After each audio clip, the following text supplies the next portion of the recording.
Hello everybody, my name is Lexi Hudspeth, and we have made it to the end of our genetics course.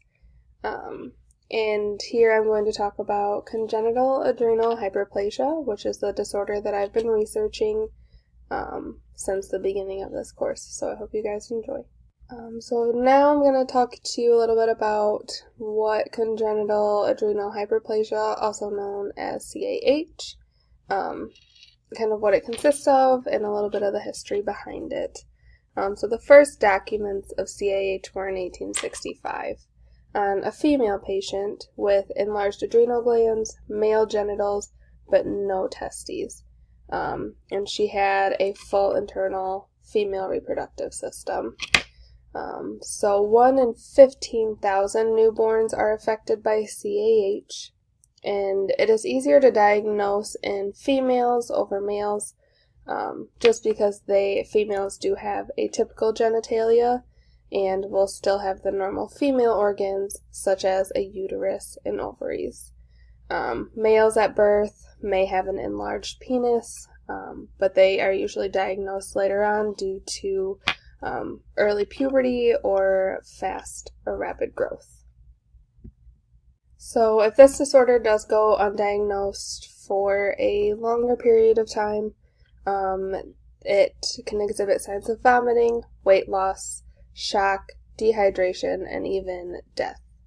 So there are many different forms of CAH. The most common one is caused by a 21-hydroxylase deficiency. So the specific gene that is affected in this is CRP21A2. So a non-mutated protein provides instructions for making the enzyme 21-hydroxylase. This enzyme normally assists with reactions that break down drugs, as well as help produce cholesterol, certain hormones, and fats, also lipids. So when you're lacking the 21-hydroxylase enzyme, this causes substances that usually form cortisol and aldosterone to build up in the adrenal glands, and then they convert them to androgens. So androgens build up in the adrenal glands, which causes the abnormalities in sexual development. So here's the mode of inheritance. So CAH is a recessive genetic disorder, meaning that you have to get one recessive gene from your mom and one recessive gene from your dad. So here I just have a few examples. So if both parents are afflicted with CAH, all the offspring will be afflicted with CAH. If one parent's afflicted and the second parent doesn't have the disorder and also is not a carrier, none of the offspring will be afflicted with CAH. If one parent's afflicted and the second parent is a carrier, half of the offspring, or 50% of the offspring, will be afflicted with CAH. And then if neither parent's afflicted with CAH, none of the kids will be afflicted with CAH as well. So here's the pedigree that I created myself for congenital adrenal hyperplasia. So this just kind of shows that Cole and Lisa here have a 1/4 probability that their next offspring is afflicted, and that if both parents are carriers. And then Ben and Molly, one is a carrier and one does not have CAH and is not a carrier. So none of their offsprings will exhibit or be afflicted by CAH.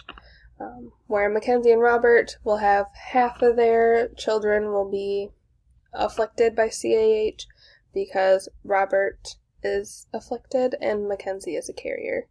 Those are just a few examples of how this disorder would be passed down.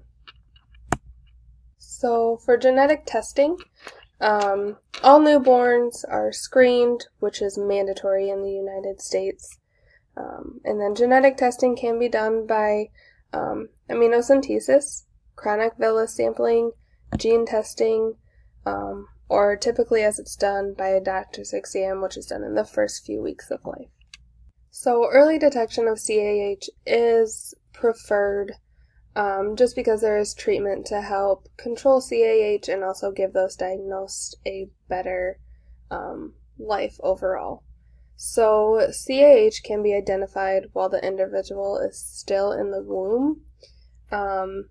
When it is diagnosed this early, there is now treatment available for the individual while they are in the womb. And this is done by having the mother take a corticosteroid that crosses the placenta to the infant. So this is bringing up a lot of controversy because due to like the side effects and how the treatment may affect brain development overall. Here's my reference page, just stating where I got all of my information for all of my slides. I hope you guys enjoyed this presentation on CAH, and I hope you guys have a good rest of the day.